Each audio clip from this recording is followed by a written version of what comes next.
Hello everyone, ডেটটা ছিল 25শে ফেব্রুয়ারি। এটা ছিল দাদার বিয়ের দিনে। তো বিয়ের দিন সকালে যেসব নিয়ম হয় সেই নিয়মগুলো কমপ্লিট হচ্ছিলো। তো বাড়ির থেকে আমরা লজে যাচ্ছিলাম সবাই মিলে নাচ করতে করতে। আর এটা ছিল আমার মেহেন্দিটা। কেমন হয়েছে মেহেন্দি ডিজাইনটা তোমরা অবশ্যই কমেন্ট করে জানাও।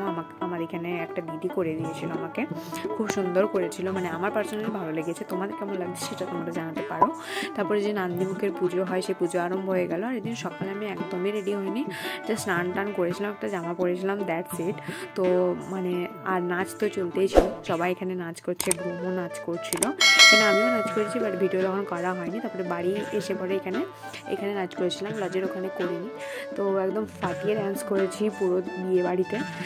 অনেকদিন পর বাড়িতে বিয়ে বাড়ি লেগেছে, তার জন্যই আর কি মেনলি। আর আমি নাচতে প্রচণ্ড ভালোবাসি। তারপরে লজে এলাম, এখানে খাওয়া দাওয়া হচ্ছে। খাওয়া দাওয়া করে পরে একটু বাজারে গেছিলাম, আমার জুতো কেনার ছিল, মানে একজনের হিল কেনার ছিল ফর ট্র্যাডিশনাল আউটফিট। তো সিলেদার্সে গেছিলাম, তেমন কোনো কালেকশন পছন্দ হয়নি। তারপরে খাদিমসে যে এই জুতোটা নিয়েছিলাম, আমি যেমনটা চেয়েছিলাম, মানে একদম ব্ল্যাক কালারের মধ্যে চেয়েছিলাম, সেটাই আমি পেয়েছিলাম। এই দেখো জুতোটা, তোমাদের কেমন লেগেছে অবশ্যই আমাকে কমেন্ট করে জানাও। তারপরে জলদি করে রেডি হয়ে বেরিয়ে গেছিলাম জল ছাইতে যাওয়ার জন্য। এটাও একটা নিয়ম। তো যে জল ছাওয়া আনা হয় সেই জল দিয়ে মানে যে গ্রুম তাকে স্নান করানো হবে নখ টক কাটার পরে।